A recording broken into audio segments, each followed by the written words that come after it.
You're listening to The Resilient Animal. I'm Annie Petersen, Doctor of Education with a Master's in Mental Health Recovery and Trauma-Informed Care. This podcast is an exploration of how helping other living beings can benefit human mental health and well-being, and what makes us all resilient animals.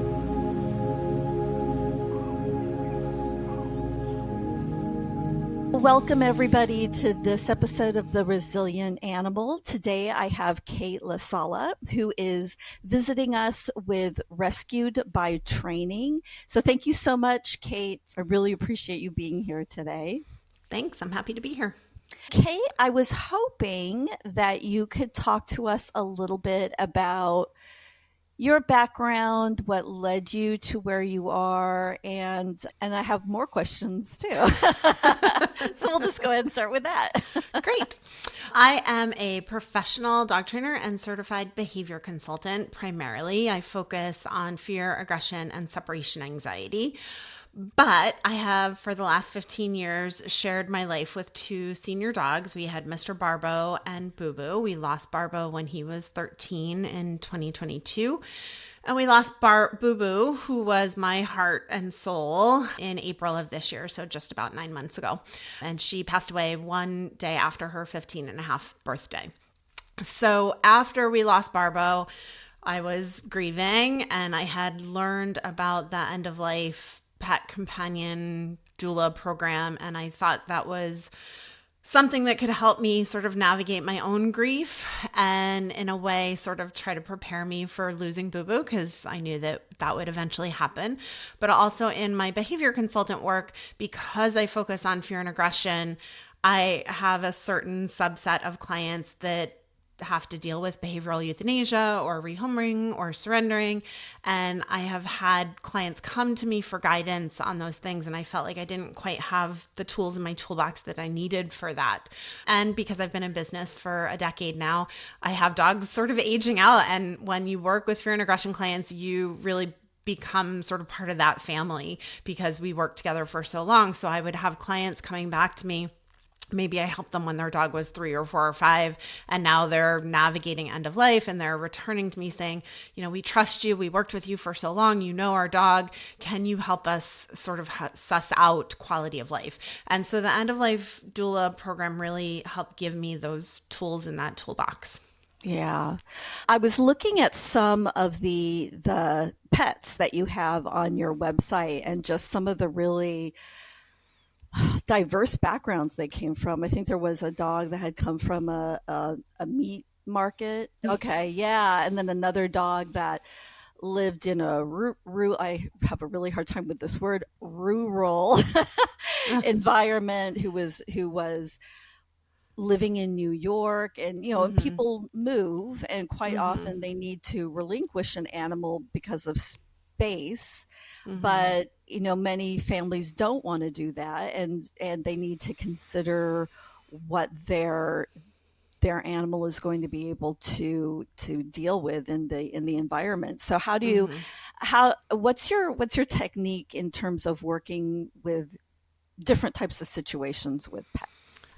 Yeah, so I am a force-free positive reinforcement trainer, so it's all rooted in science and current research. The outdated methods sort of dominance and alpha and all of that stuff has been widely debunked. It's a very old method of dog training, and that is not what the current research shows as the best way to modify behavior in animals. So everything I do is positive reinforcement.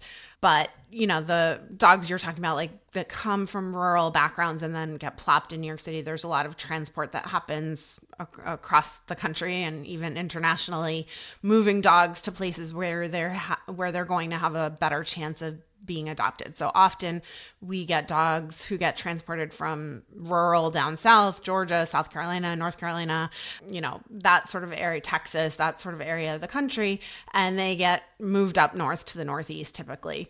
And if a dog hasn't been properly socialized in those first 3 to 4 months of life, and then they get put into an environment that they're not socialized to, that they haven't been, acclimated to, that can cause a lot of stress and anxiety. So, moving from a very quiet country setting to Brooklyn, New York, with lots of people in cars and people who look different, the diversity of people can be really challenging for a lot of dogs. So I'll work with those families to help gradually desensitize and counter condition to help form positive associations and work them through a very structured training plan to set that dog up for success and to help the family sort of learn to navigate and live with that challenging dog. Right. And I'm glad you brought up diversity of people, because it's the same with us when you have kids. Even changing schools can be so overwhelming, and so we need to put that consideration into our furry family members too. Yeah. I have a blog. So I blog weekly. I write an article every week, comes out on Mondays, either on, grieving and death and dying, or on behavior.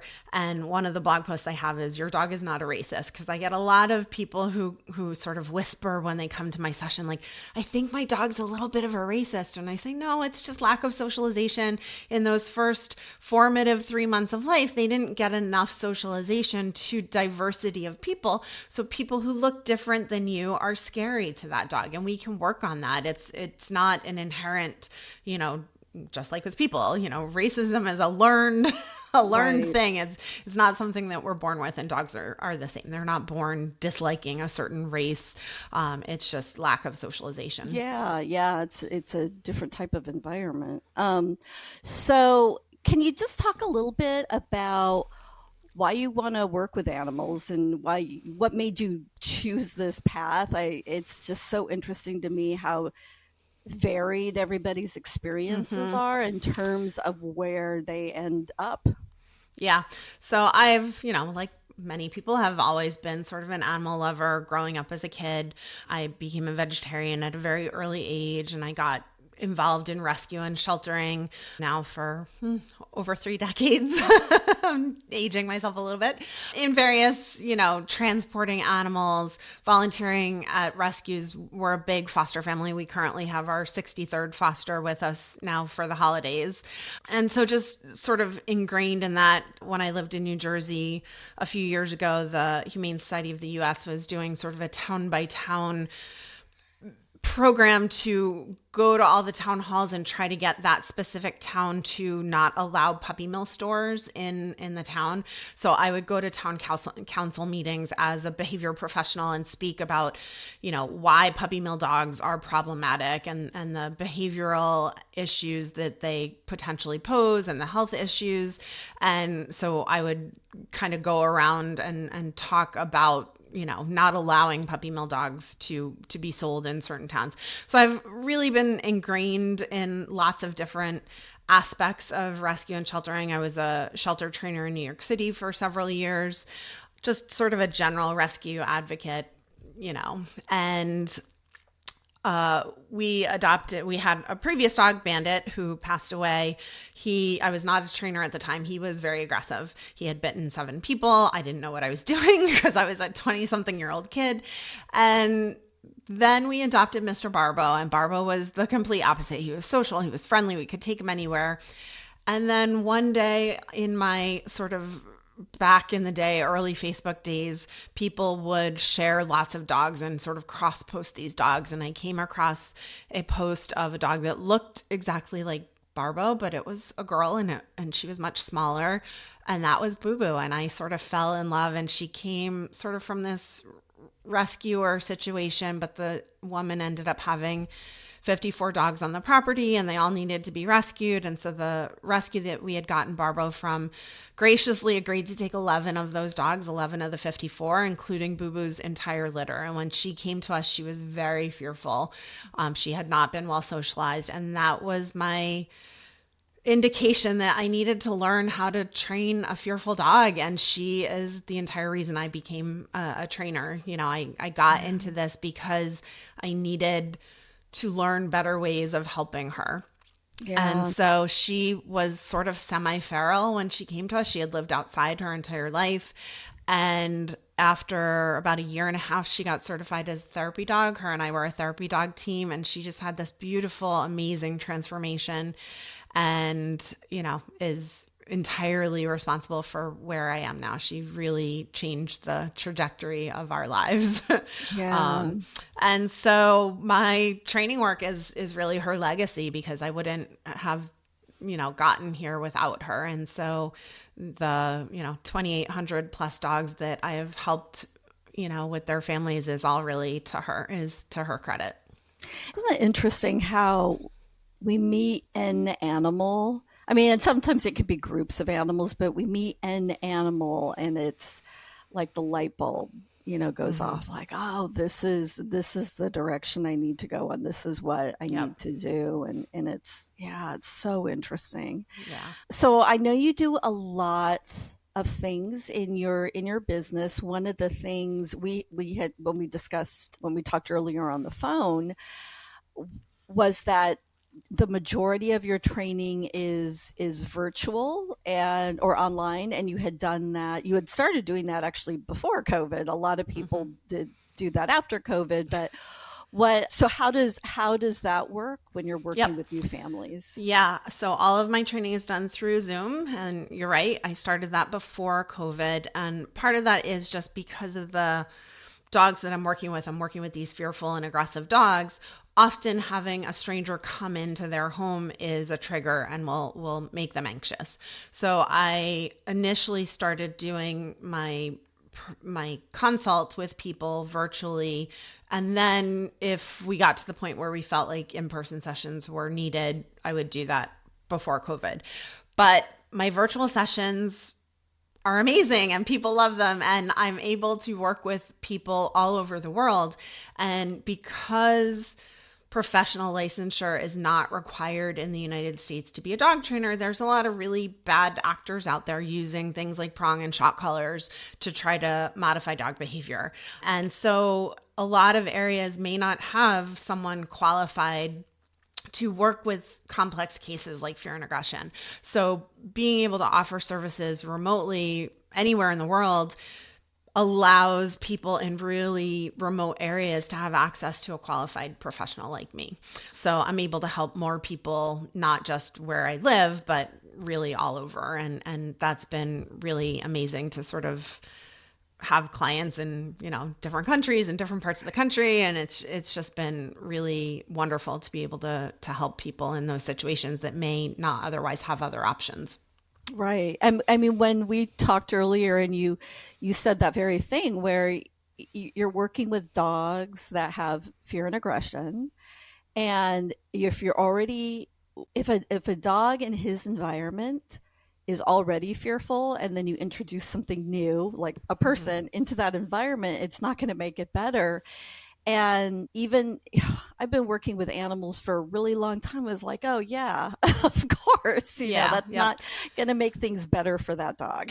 Right. And really, we think of dog training, but it's really, I'm training the people how to live with and work with their animal. And so just even having in-person sessions, the trainer comes in maybe for an hour or 2 hours, but you still have to live with the dog and have the skills to live with that dog for all the rest of the time that trainer's not in your presence. So yes, it's dog training, but it's really teaching the humans the skills and the tools and the management and how to navigate life with this dog. Yeah, there's a local behaviorist in San Diego who it kind of going back to that you respect for the dog and respect for the dog's environment, and you had mentioned previously it's fear-free, Mm-hmm. non-dominance, humane behavior. Yep. And she has actually been able to incorporate that even with when you went during snake season, which we have a Mm. big one Yep. here. Snake aversion training in a positive way. And yes, normally that is done with shock collars. Yeah. So the dog approaches the snake, they get electrocuted, they get, shock to their neck, and they back away. But yeah, there's a small subset of people who focus on positive snake aversion. I mean, we can do lots of things. And if you look at even, modern zoos, they're training wild animals for cooperative care. They're training animals to stick their, arms out for blood draws and participate in what are normally uncomfortable procedures. And if we can train wild animals to participate in veterinary care, there's no reason why any dog needs to be pinned down for a nail trim. Right. Oh, yeah.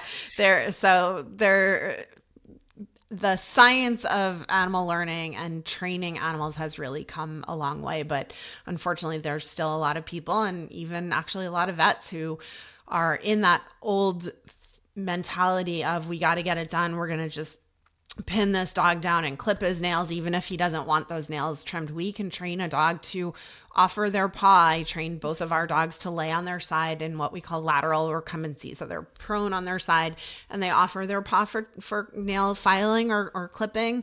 I trained, dogs to roll on their back and position for x-rays so they don't have to be sedated for x-rays. Yeah. You can train I've trained dogs for jugular blood draws, so they position between your legs and kind of hold their head up so that the vet can do a jugular blood draw. There's all sorts of cooperative care training that you can do. So when someone says, oh, my dog has to be, forcibly held and restrained for nail trims, it just sort of makes my skin crawl, because I know that there's a better way, and we don't have to force these animals to do things that they don't want to do. Yeah, I love that cooperative care training. I love it.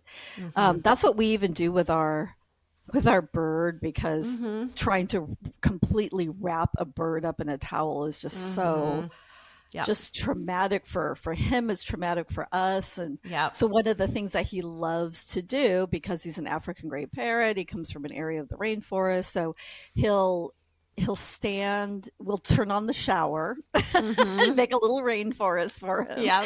And he'll stand on the top shower rod, and he'll just sit up there and sing and just be happy. And then every once in a while, we'll sing with him and go clip. And he's just like, what was that? Okay. I'm going to continue my song. Yeah. And so it really, oh God, it takes, and I think it's patience too. Sometimes it takes longer, but just being patient is, just going to make things so much better. That's a common thing that I have to talk to clients about. We live in this world that's sort of immediate gratification. You order something online and you might have it in your hands a few hours later. And so we are in this very fast-paced world, and behavior change doesn't happen overnight. And, changing routines and all of those things doesn't happen overnight. So getting people to understand, just because you've been following the protocol for a week doesn't mean you're going to have this miraculous transformation, at the end of the week. So, it's a journey, but it's hard for people because they're putting in the work, they're frustrated, sometimes they're disappointed with the animal. It wasn't what they thought they were getting. And so there's a lot of disappointment. There's a lot of big emotions around a lot of these issues when you're living with an animal that has, fear or aggression or other behavioral issues. And so it can be a quality of life issue, not just for the dog, but for the family as well. I think about my separation anxiety clients. They're prisoners to their home. They can't leave that dog alone. That dog will panic and, be very uncomfortable when they're left alone. So to properly train and manage that, we have to initially suspend all absences. So that means someone physically has to be with the dog at all times. And that means you can't go out on a date night. You can't go, one person can go food shopping. The other person has to stay home. And so revolving your life around your dog can be really challenging for a lot of people. This was a big reason why I wanted to reach out to you. And I think I told you this when we spoke earlier, but I knew what a doula was. A birth doula, actually, but I had never heard of an end-of-life doula until there was a book I had read last year where the protagonist was an end-of-life doula, but an end-of-life doula for pets I'd never, ever, ever, ever heard of until I saw you. And so could you just talk a bit about that? You mentioned that earlier with some of your clients, you were able to be with them and their animal and their pet throughout the pet's life. And yeah, if you could just talk about that, I would love to hear Yeah, more. absolutely. So yeah, doulas, for humans and for animals are sort of having a moment. The companion animal death doula or end of life doula is a fairly new field, but we are someone who provides non-medical, emotional, and logistical support for those experiencing end of life and assisting those who love the creature that is dying. So in the scope of animal death doula work, the human guardian is our primary focus and really helping support them and help advocate for their animal. When you're navigating grief or anticipatory grief, it's about to happen. It's imminent that you're going to lose your animal. That period is called anticipatory grief, where is it going to happen? When's it going to happen? And just replaying all in your mind all of these scenarios of potential outcomes. And that can be a really stressful situation, time to navigate. And so when someone is navigating that, sometimes they're not thinking clearly, or they don't have the emotional bandwidth to make the appointment, to think about all the things that have to happen or that they might want to happen before the actual day of saying goodbye. So doula work can span lots of areas. Some people will go and sit vigil and be present for the euthanasia, but my focus for my doula work has been really companioning through that anticipatory grief period and doing some planning and helping clients navigate that loss, especially stigmatized losses like behavioral euthanasia, where it can be really hard to find that non-judgmental support, especially on social media. So I can help advocate for their animal. If they're unable to, I can sort of be this go-between for communicating with them and their vet. I can help gather resources if they need professional therapy, for instance. That's not something I am qualified to offer, but I can research that. I can give them, guidance with that. I can help clients objectively measure quality of life. So sometimes when you are so immersed in your grief and trying to figure out, is it time? You may not be able to see clearly the decline that your animal is happening. So being an outsider, being able to objectively help talk through quality of life issues. I also can help coordinate celebration of life events. So sort of like a bucket list for the animal. What do you want these last days to include? And that is something that we did with both Barbo and Boo Boo before they passed away. And that can include, and this is something that we did with both of our dogs, an end of life photo session. So there's an organization called the Tilly Project, and they have a directory of photographers, professional photographers, that will come and do these end-of-life photo sessions. Some are free, some are highly discounted, but it's an amazing experience. And some people may not think they want to remember those last days, but really I look back on those photos that we have, especially the ones that we did with Boo Boo, and we have canvases all over our house, and they're intermingled with canvases and pictures from, all 13 years of her life that we spent together.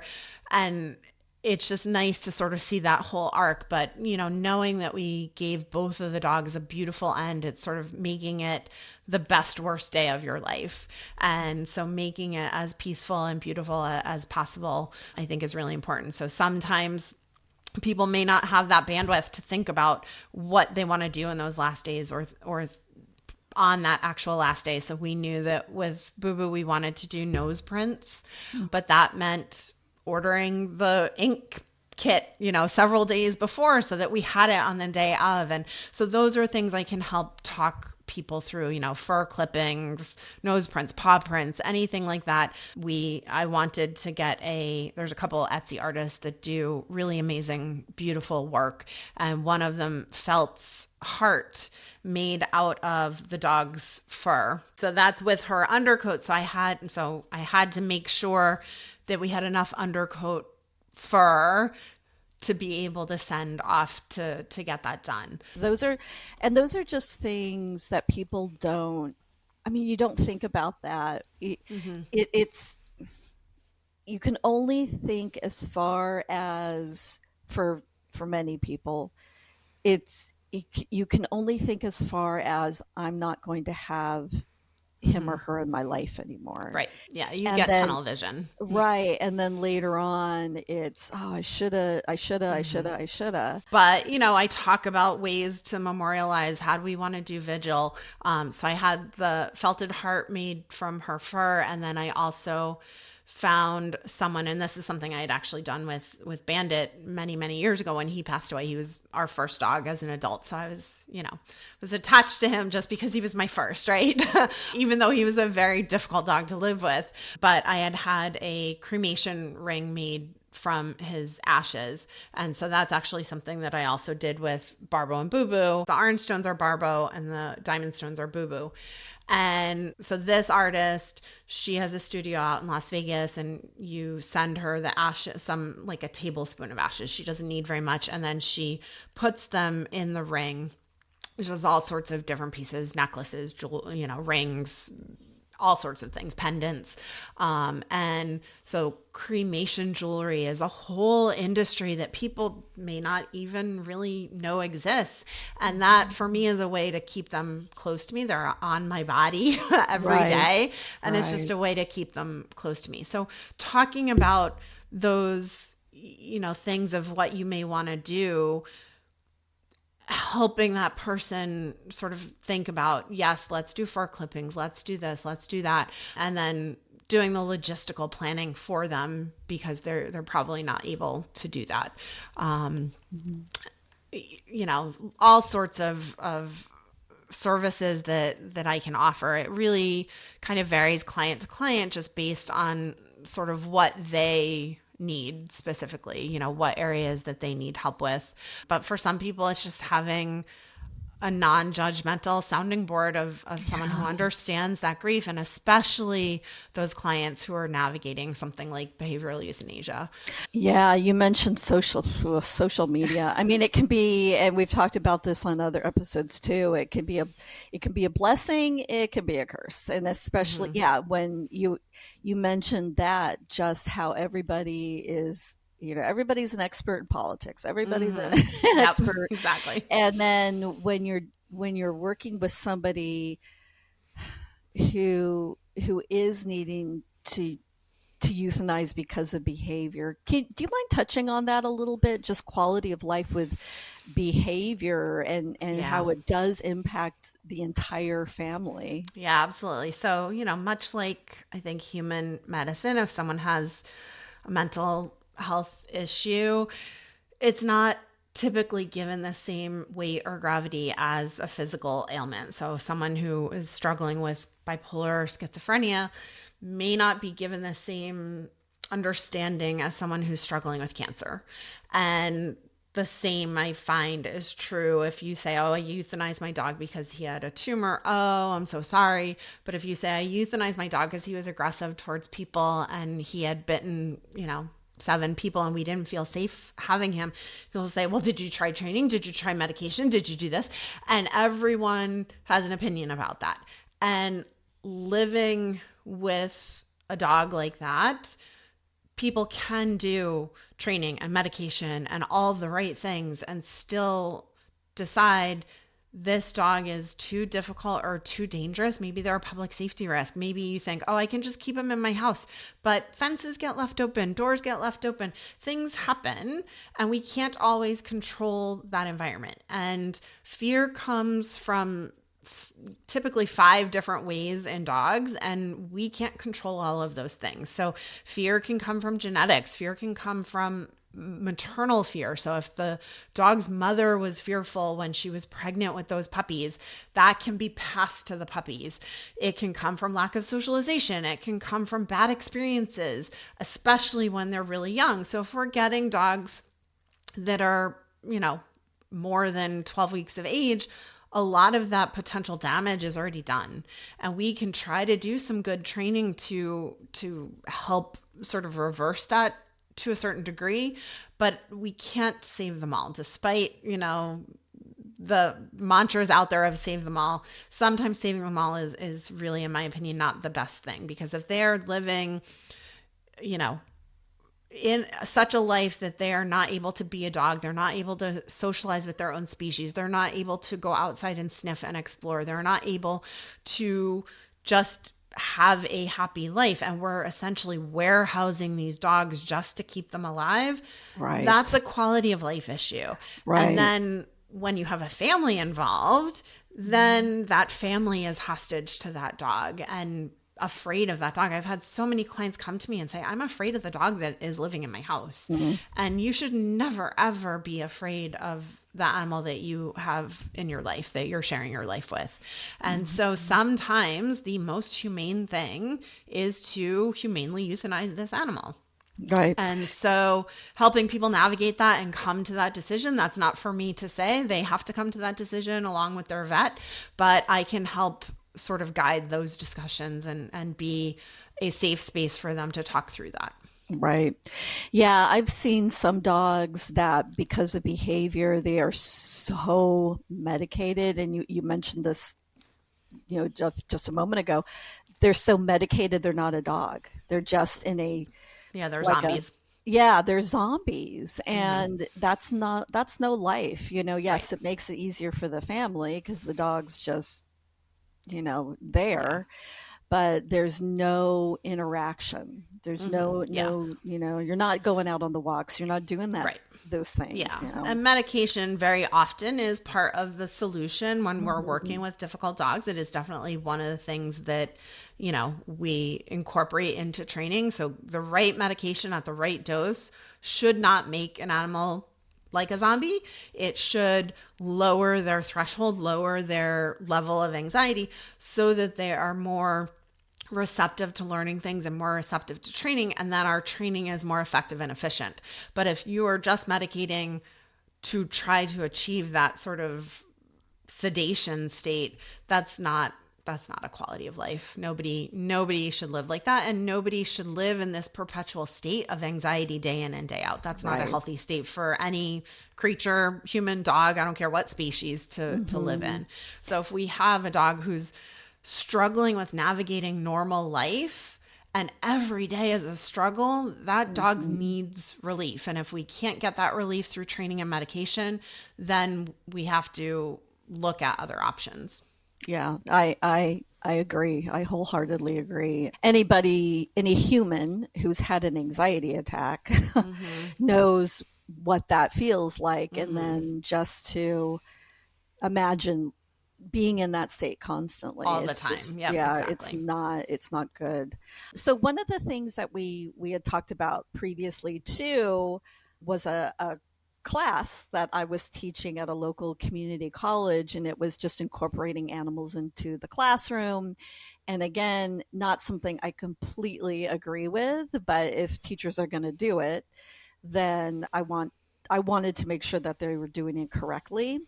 And I know that, part of in the classroom, teachers would ask me, what do we do when the animal dies? Do we just get a new one? Do we, and my response was always, be honest with them.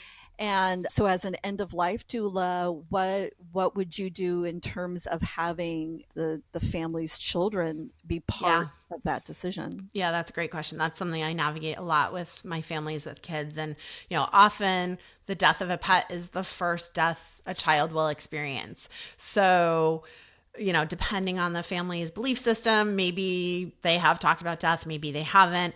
But most parents, I think, intuitively try to protect their kids from sadness.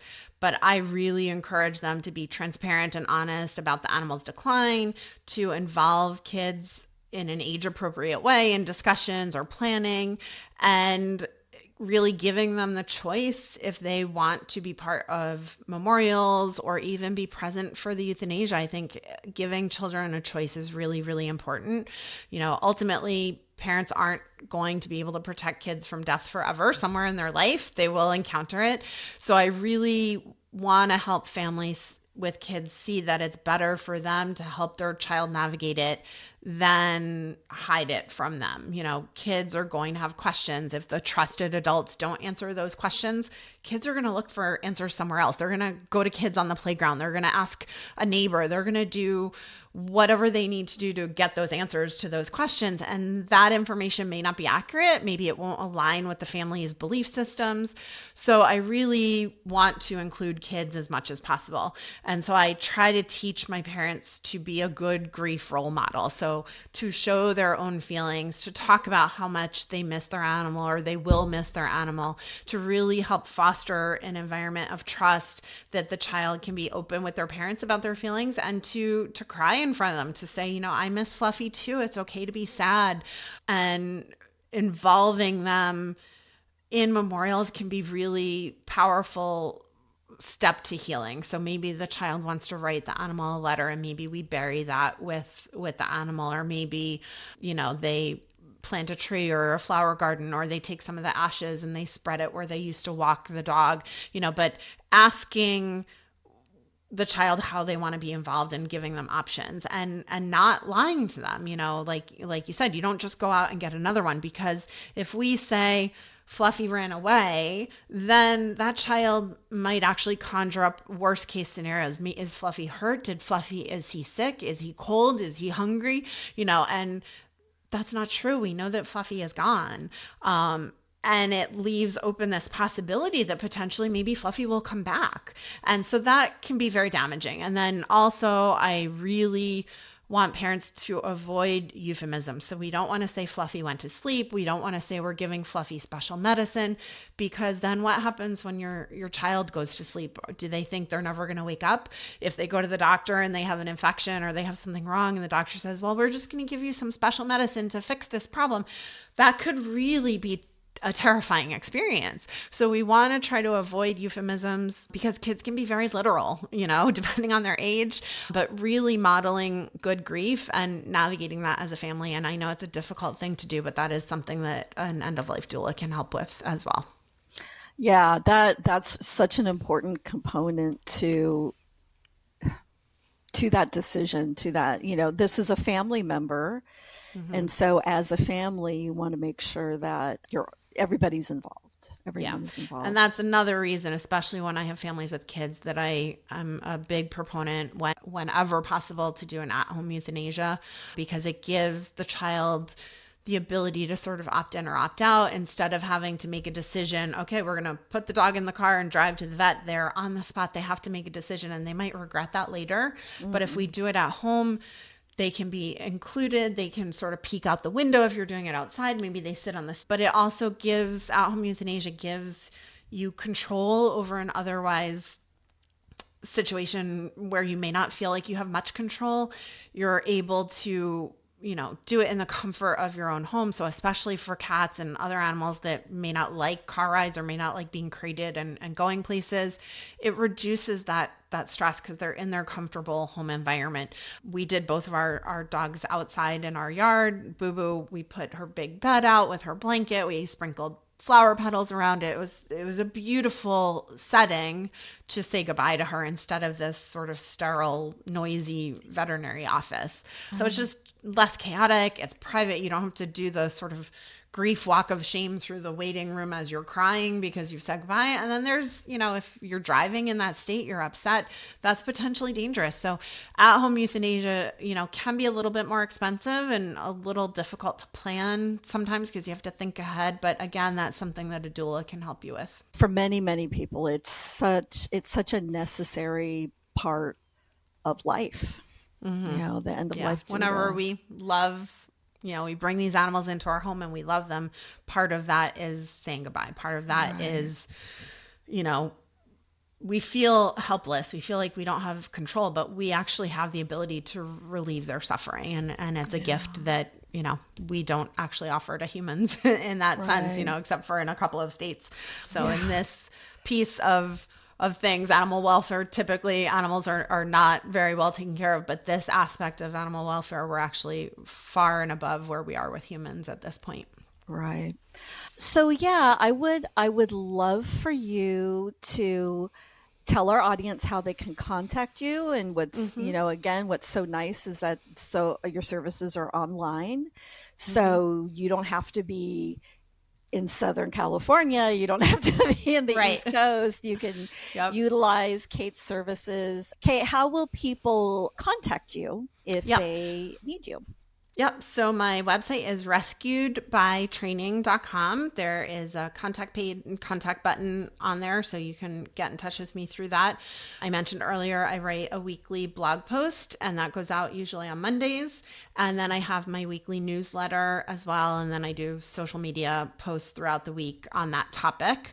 So you can find me on Facebook at Rescued by Training and Instagram at Rescued by Training. I am, if you're a behavior professional or any want to make a professional connection, I'm also on LinkedIn at Kate LaSala. I have a post specifically for what you are talking about. So I have a grief resources post that includes books that are helpful, podcasts, YouTube videos, grief therapists, support groups. I am still personally attending a free group support that is done the second Tuesday of each month, sponsored by Dakin Humane Society in Massachusetts. Mm-hmm. It's run by a licensed counselor, therapist, and he is also the co-author of one of my favorite grief books called The Pet Loss Companion. They also have their own podcast every Thursday where they read stories of people that have sent in stories about their animals that they've lost. It's a beautiful podcast. But Ken Dolendale runs that support group through Dakin Humane Society, and I have been participating in it since Boo Boo passed away, so 8 months now. And that is a wonderful resource just to connect with other people who have lost animals, and some are through accidents, some are through old age, some are, very young dogs.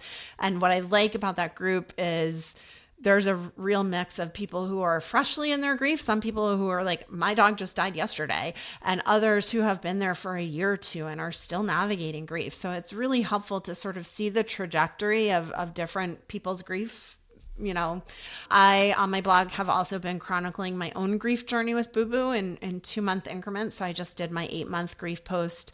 And then I have another post on at-home euthanasia with a directory of at-home euthanasia vets by state or by metropolitan area. So I can send you links to those, but you can find those all on the blog, on the website, and then sign up for my newsletter on the website in case you're not on social media, and you'll get my newsletter every week. I don't spam. I only do it once a week.